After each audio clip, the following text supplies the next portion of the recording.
Well, I have a special guest today, and it's fitting that he's on audio with us because we used to do audio only conversations all the time, every week for years on a Neighbor's Choice radio show. And he's back as my special guest. It's been a while, but he's been busy, and we don't want to take up his time, but we had to get him in for this special time, which is post-election analysis of this 2024 historic win for Donald Trump. We have with us Jeff Deist. How you doing, Jeff? David, I'm doing great. How are you? I'm doing great too, and it's been a wild ride this week, and it's nice to have. We used to do actually our shows oftentimes on Fridays, and I know also you would fill in for me on Mondays, and had a lot of fun. But here we are doing a kind of a wrap up of what's happened this week, and it's great to have you on to give us your take. So, how are you thinking about this? How are you feeling? I mean, you've got a lot of thoughts on the economy and money and everything, but just overall, where do you see things going right now? Well, it's a long way from when you and I used to do those shows. I mean, who could have imagined all this would transpire with Trump and what I think is presumably one of the great comebacks. I mean, you hear Trump analogize to certain situations, but really, I think Nixon is the avatar here. We ought to be thinking about Richard Nixon. I mean, let's not forget there are a lot more parallels there. Richard Nixon grew up poor.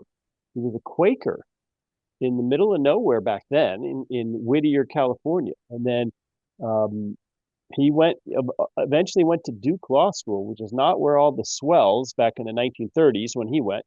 It's not where all the swells went, David. They all went to Harvard and Yale. He went to Duke, which is a very fine school, of course, but nonetheless. And when he came back from World War II and got into Congress, he really carried that sort of Trumpian chip on his shoulder that he felt like an outsider. He wasn't part Huh. of the club. And even though Donald Trump grew up wealthy, of course, he always had that sort of outsider status with respect to Manhattan itself and the party circuit and the beautiful people in Manhattan, because, of course, his father's empire and wealth had been based in Queens. And so, Nixon lost barely and perhaps won, but for some fraud in Cook County, which is where Chicago is. Uh, Richard Nixon possibly beat JFK in 1960, but accepted the results and went home. 2 years later, ran half-heartedly for governor of California in 1962 to Pat Brown Sr., Jerry Brown's father, Edmund Pat Brown, lost, and everyone wrote his political obituary. Hmm. And then, fast forward to 1968, he wins the presidency. Fast forward to 1972, he wins every state, save for, I think, Washington, D.C., and there may be one other that I'm forgetting, but that was, of course, running against George McGovern. So, I mean, um, Nixon was much more of a populist than people give him credit for. He much more of a real politic guy. I mean, you notice that it appears Donald Trump has extended at least the thought, if not the actual offer, to Congressman Thomas Massie to serve as the head of the agriculture It's department. huge. And just a couple of years ago, he was blasting Massie when Massie demanded a floor vote, an in-person vote during a winter break for Congress, where everybody's home for Christmas, over some continuing resolution for funding. And Massie did the right thing, of course, and said, we can't keep funding this swollen government with these continuing resolutions. You guys have to vote on this on the record, counted to your constituents. And so, because this was holding up some funding, Trump was blasting him on social media for a couple of days, the way Trump does. But now you fast forward to today, and Trump realizes that this is business. He triangulates properly, and he understands that Massey's the guy for this. And so, um, it's just unbelievable how many bad people hated Nixon, and the same people today, in younger generations of the same mindset, hate Trump. I think there's some incredible parallels there. Yeah, it's incredible that how history can rhyme, you know. It doesn't necessarily repeat, but it rhymes. I don't know who was the original person that said that, but I think it's interesting to see these kind of themes come and go. And Nixon was it kind of the original Trump in the sense of just totally he became synonymous. Oh, that's a Nixon. A Nixonian was like sketchy, creepy, uh, Yes, crooked, and then the idea of if there was ever a scandal, it's got to be almost as worst as Watergate. And they branded that as a kind of, just like they took the word conspiracy theory to hit that JFK thing early on, the CIA. That word, that Nixon brand was officially designated by the Mockingbird Press as the word for corrupt, sleazy, outside scapegoat politician. And Trump kind of became the second Nixon, but he broke it, at least so right. far, right? Well, and of course, Watergate was a very minor event. It was trumped up by Woodward and Bernstein, one of whom had been a CIA agent and magically became a Washington Post reporter. It was a coup attempt to oust Richard Nixon Mhm. against overwhelming popular support for him after the 72 landslide. So that's very similar to what Trump went through. If you read Bob Woodward's book Fear, Bob Woodward is of course a left-wing guy, no Trump fan, but he wrote a book Fear about the first Trump administration and the insiders. And here we have parallels to JFK instead of Nixon, because just like JFK, Trump was being sabotaged by people all around him, his own Secretary of Defense, his own Joint Chiefs of Staff, his own Pentagon, some of his own staffers, perhaps even some of his own family members were going around his back and trying to thwart him when it came to things like, not getting deeper into Afghanistan. The same thing happened to JFK when he promised that we wouldn't get deeper into Vietnam, and his own vice president LBJ went over there and made promises to the contrary. So this absolute nonsense about Trump being an insurrectionist and January 6th being this huge event in American politics, that is absolute nonsense. That was simply a protest that got slightly out of hand at the behest of the Capitol Police, by the way, who invited the protesters in. And they A sprayed tear very, gas. very, You can see the very moment, minor, very minor. and they The real coup attempts, the real insurrections were happening across the river there at the DOD, in the Pentagon, at the CIA in Langley. I mean, just they've been out to get this guy since day one, and he's been enormously popular, far more popular than the media will admit since day one. yeah, and just with that January 6th thing, you can see the moment that the Capitol Police start shooting tear gas and really trying to just doing a classic crowd agitation tactic to stir up aggression and violence and start getting people in a state of aggression and adrenaline. And we know there were actors of various agencies all within that crowd who are professional agitators that know how to stir up violence, to get the photo op, to take the picture, to frame Trump as this new Osama bin Laden. I mean, George W. Bush got on the act too by saying, "Oh my goodness, this is the new 9/11 memorial every day. We have January 6th. We have to think about it like that. This is bigger than that." I mean, they really tried their best to do a total hatchet job on him. Obama and all those guys, they all got totally demolished. I mean, the Clinton brand destroyed by Trump, the Bush brand destroyed, the Cheney brand destroyed, the Obama brand destroyed, Biden destroyed. Harris, nobody thought that was a serious brand, but totally destroyed her career as far as it looks now. So they really don't know what to do, and this is an example of when democracy can get, the blind squirrel can find the nut in terms of a total repudiation of all this garbage. Well, I mean, the other incredible thing about Trump is that after this week's events, I mean, they will shut up about the Electoral College Yeah. finally. They Yeah. will shut up about all of a sudden, if Trump started talking about packing the Supreme Court, could you imagine? Um, He all of should a try. sudden, He should try just to I see mean, what they say, well, just to get the headlines, but just the fun. all of a sudden you see these state governors from left-wing states like Washington coming out and saying, that they're going to um, ignore federal decrees, provide sanctuary for immigrants, that kind of thing. So states' rights and nullification are back on the table. So in in the span of a week, you know, the left has been utterly silenced on their, calls, which have been increasingly loud for the last 20 years. to have a national vote compact, a national popular vote compact amongst the states, and to effectively do away with the electoral college. So, again, what other Republican who could have been nominated this cycle could have done this? What figure in the Republican Party outside of Trump could have pulled this off? The answer is nobody, no how.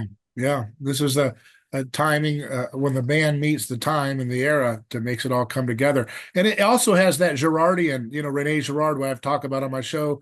I remember I used to weave them into some of the conversations we had, even though you're coming more from the economic side. I try to weave in anthropology, but you can see so many mimetic lessons here. And one of them is that, the more you try to scapegoat somebody, it creates this energy around them, and they indicted him for everything they possibly could think of. They, put all of his people in prison like a bunch of third world nutcases. They tried to take his assets away in civil lawsuits to steal his buildings, and they're just nuts. They didn't know how to handle power. They're like fools. And all they did was the more they scapegoated him, the more they, put him on the mugshot. He went more powerful. Going on trial made him more powerful. I mean, they got the memo there at the end when they pushed his sentencing back because they pushed it till after the election, and everybody. I remember kind of the lower resolution thinkers there on the right were saying, "Oh, that's good for us." I said, "No, that's what they were trying to save their tails from a total wipeout. If they had sentenced Trump before the election, he would have had even a greater wipeout than anything we could imagine than what he already received." So, and I guarantee you, when they do that sentencing now, they'll probably get away. They'll say nothing. We're going to give you, nothing now, just to back down. But Well, let's not forget that prosecution in New York State is still absolutely puzzling to the top yeah, lawyers and law yeah, professors across the country as to how they shoehorn those facts yeah, into um, into an offense, a federal yeah, offense, and to say that how Trump internally handled a business record relating to the payoff possibly of a porn star, or how he valued some of his businesses and holdings when all of the ultimate investors and lenders were paid is so far out of bounds. And now, we finally see some real backbone. Um, Trump's lawyers are talking about going after this AG in the state of New York for obstructing Trump's civil rights. In other words, there is a point at which endless lawfare actually becomes when it's all based on frivolous charges or trumped up charges, no pun. There's a point at which that can actually violate federal law because you're using lawfare to take away someone's civil rights. And so, our member Eric Holder, the federal attorney general under Obama, reminded us that civil rights are not for white men. I mean, he honestly believes that. He says, yeah. Congress didn't pass the Civil Rights Act to protect white men, and so, but nonetheless, the law is the law. It's on the books, and so, yeah, I hate to think that rogue judge might sentence him to something over that ridiculousness, but again, as you point out, I mean, the fact that each time that they thought they had him, grab him by the what tape back in Yeah. 2016, and then this and that event, and so many times you thought, oh my gosh, this time Trump's finally Two going to fly on impeachments, January right? 6th, Two two impeachments, and then impeachments. I mean the mug shot, which mine as well. I mean, when I've seen people put that on coffee mugs and T-shirts and that sort of thing, and Yeah, even then, those eyes could bore a hole through you. yeah, The guy, I will say that Dana White said this the other night on the election night. He was part of that big group down at Mar-a-Lago, and he said, this is the most resilient man I've ever met, and I yeah. think that's true. The guy is And then resilient. you got the dubious two assassination shooting attempts that of course Mm. a lot of people thought, and I felt in my heart, my intuition told me when he got up and said fight, fight, I said that's it, he won the election. And I think he did win the I think the election was won, many different points of this election, but I think it was won. I think he had the election won when he had the mugshot. I think he had the election won when they sentenced him and he got more popular. I think he was ensured to win when Biden totally melted down as an animatronic like figure on the debate. And then I think when the shooting thing happened, I think he won it there again, and everything else was just kind of cleaning up the scraps and so forth. But I mean, it's so funny how Trump is. He's like the greatest communicator we've had as a politician or And public. it's all natural. Yeah, It's not the yeah, result of training and study. yeah, It's not the result of you know marketing or testing or anything like that. It yeah, just comes natural to him. And look at the McDonald's drive-through staff. I mean, yeah, one thing I love about him is he always wears that suit and tie. He goes down to the border with Ted Cruz, suit and tie. He shows up in McDonald's. Yeah, he takes his suit jacket off, but wherever he goes, he doesn't try to do that aw shucks politics, where you're going to let's say the rural area, so you put on the plaid flannel shirt and roll up yeah, the sleeves and put on your ill-fitting blue jeans, like Lamar Alexander used to have that stupid plaid shirt. I mean, he doesn't do that. He is who he is, and I mean, there's something so unshakable about his self-belief, and even beyond the mugshot, if you go and look at that White House Correspondents' Dinner when Obama was still president, this is a very famous clip where Obama's making some jokes at his expense, and Trump is just sitting there.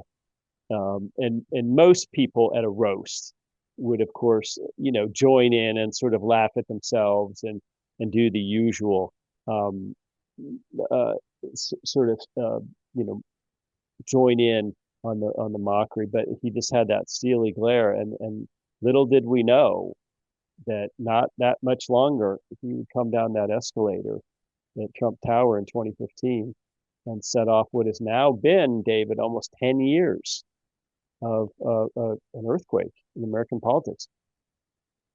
yeah. It's been fantastic, and I think that the storyline has been a fantastic show to watch. If you just like the story and the narrative, the comeback story of a lifetime, and what he does with this now is up. It's his choice, and if he can go for greatness on a whole nother level now, if he can deliver the massive promises that he is making.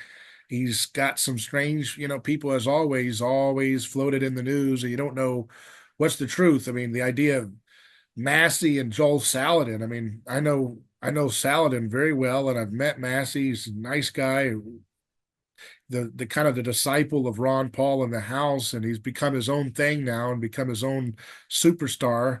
And he's got more guts than anybody for taking on the foreign influences that drag us into endless and insane wars that make the poor poorer here in this country.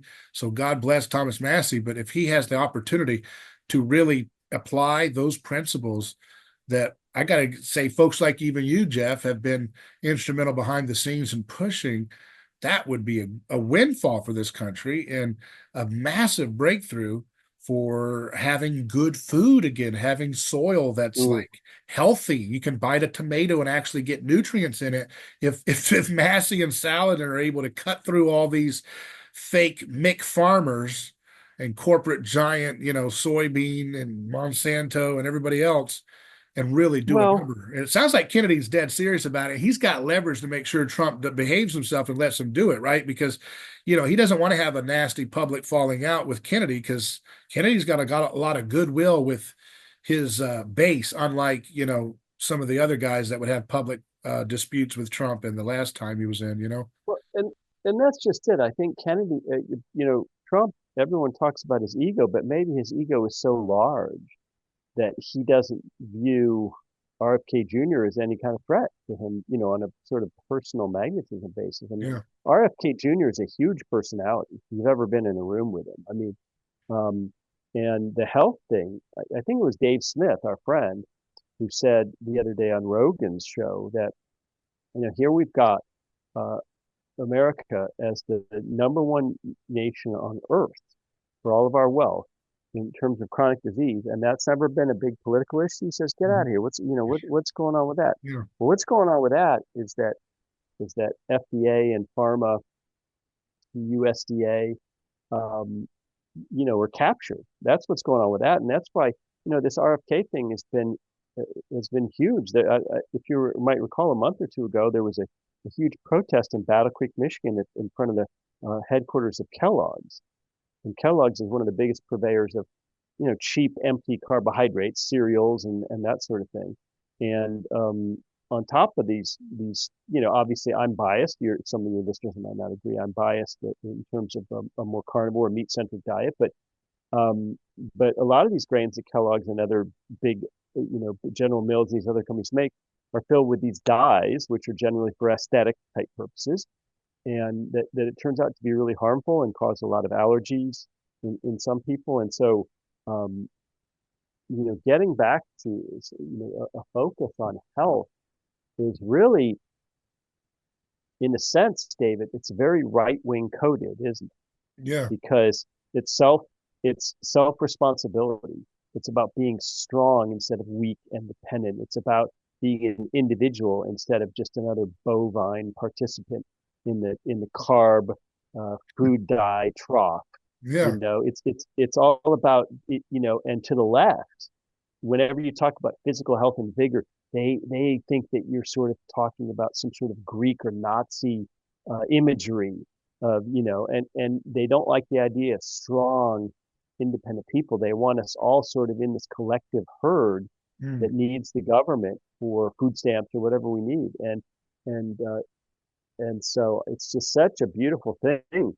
It's not conservative in any ideological sense, but yet what RFK Jr. is doing is I mean, it's a form of populist conservatism. I think the idea that you're responsible for your own health, and that even in the most libertarian world, a corporate producer of whatever good or service can be held responsible in court for harming people. Mhm. And we saw this with tobacco companies, and maybe we're about to see it with, imagine big soda and big carb. I Yeah. mean, they've done. I would say Coca-Cola has probably hurt far more people than cigarettes ever did. Yeah. Um, and yet here we are. Yeah. And and then the other thing I wanted to ask you, because you have a background, you were, I believe you were chief of staff for Ron Paul when he was in Congress, correct? Correct. And so you've been very close to what he has done in government, and I wanted to get your take on kind of the shadow of a lot of the policies that Trump found a lot of currency with in this last campaign. They kept trickling them out. And I have a little bit of a background there on my end. Curtis Ellis, who's an economic advisor, he's a late economic advisor, he passed away. But I did a video documentary interview with him some time ago where we had this really great exchange between he was kind of like talking about more of the nationalist and the populist protectionist policies of tariffs. And he was saying how there's this kind of tension between that side of the Trump world and then the more old guard conservatives that want limited government and cuts to government and less taxes. And I said, well, why not do something that, I kind of frankly was inspired by Ron Paul's ideas to say, get rid of the income tax and replace it with nothing except what we already have on the federal books, which is in the Constitution, the right to have tariffs. So I said, why don't you guys just thread the needle and don't have a dialectical rivalry? Just bring it together by saying, get rid of the income tax and then replace whatever, cut massive government spending and then add in tariffs to cover in whatever else you need to do. And we did this in a video exchange, and he said, "Wow, I never thought of it like that." Basically, and you could see the wheels were turning that they could make an alliance. And I have to say, I think that kind of helped because I know Curtis Ellis was really helping shape a lot of Trump's economic policies for a while, and he didn't express these policies in the first two elections, but he did in this one, and those included no tax on tips, which was something you guys. Ron Paul was known for, and maybe you can give us some inside baseball on any of these things. No tax on Social Security, no income tax, homeschool tax credits for $10,000 per child. All of these things Trump rolled out one after another. No more wars, skepticism of NATO, get out of WHO, fight the FDA and CDC, challenge the Fed.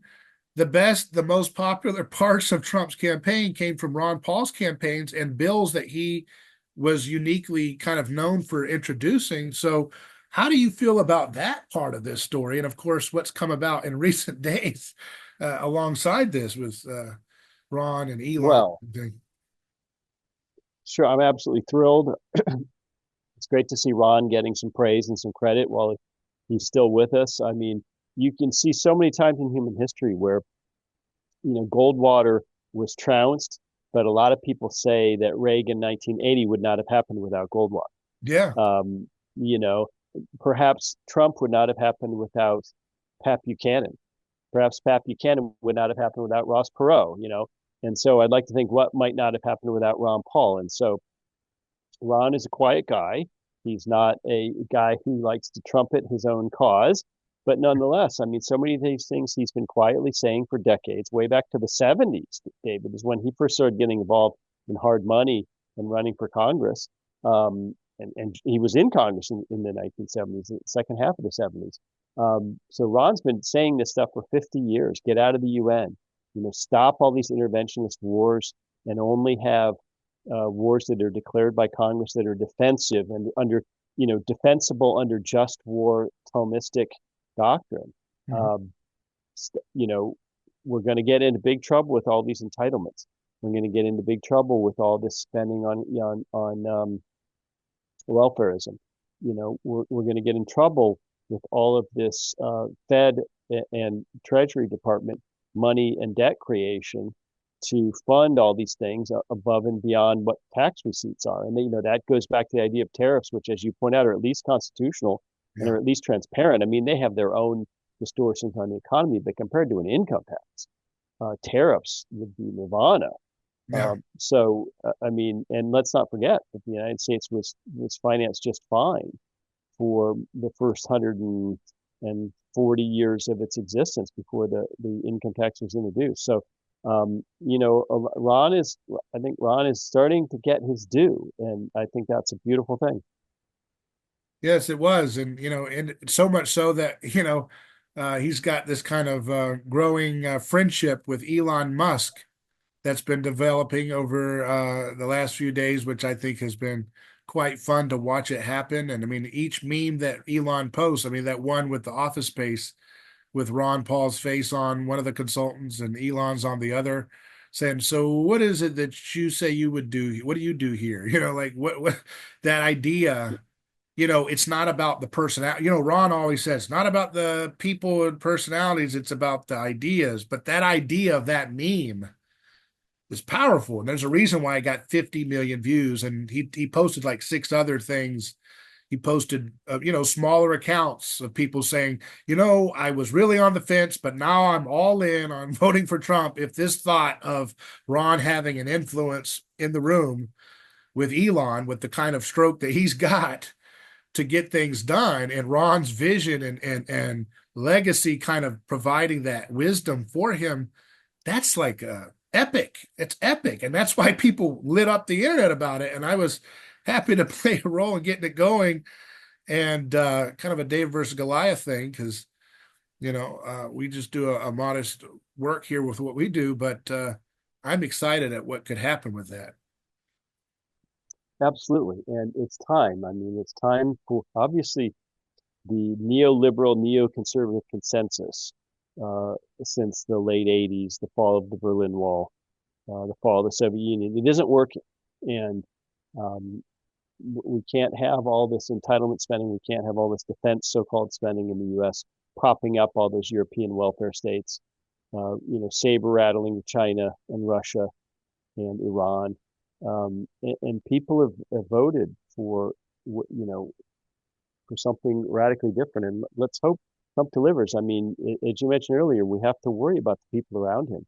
We Yeah. saw this in his first term in Bob Woodward's book Fear. We saw, he allowed himself to be flattered by people and to have palace intrigue and different routes of communication to him, sort of playing groups one against each other, and that's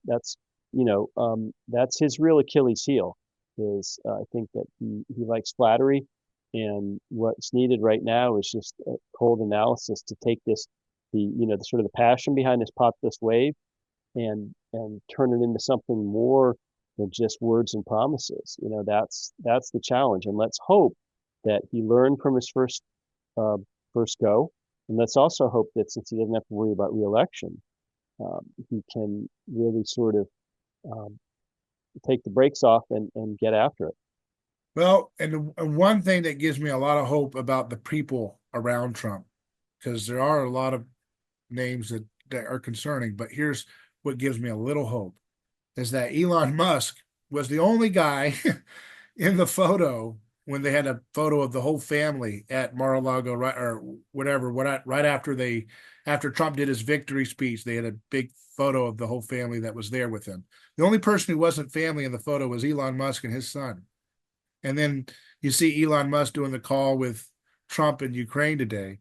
So Elon's really, Trump's really happy and proud of what Elon's done, and he's bringing him along for a lot of the big level stuff. And it's kind of an interesting development. I hope something really rich comes out of that, because when I see Elon Musk tweeting and replying to Ron Paul's show saying, I totally agree, we don't want any neocons and warmongers, and he's retweeting Chris Rossini at Ron Paul's website, his editorials, about, hey, Trump, this is how we should see things. And Chris Rossini loves liberty. And when you see him responding to things about the Federal Reserve chairman saying, in the Fed and stuff like that, like Elon's doing, I'm thinking, you know what? We might have the ace in the hole here. So it's important for people to focus on the ideas and focus on the opportunities and take the win instead of sitting on the couch and watching it like it's a TV show. So that's what I'm planning to do, Jeff. And whatever way I can do that, I look forward to doing that in any way that God opens doors to do so. So I appreciate you, Jeff. And any last thoughts here? Okay. No, it's great talking to you, David. Yeah, very good. I want to let people to know. I know it's not, what you came on to talk about, but also to check out Monetary Metals, and the website monetary-metals.com is your group, right? It is indeed. Very good. And check out monetary-metals.com. And we always enjoyed telling people about what Monetary Metals does. We did it for many, many years on radio when we were doing FM and AM radio, and we always enjoy the unique products that they offer. So check them out too. So that's it for our show today, folks. A Neighbor's Choice. You can email me hello@aneighborschoice.com if you have any questions or comments. And thanks again, Jeff, for coming on the show.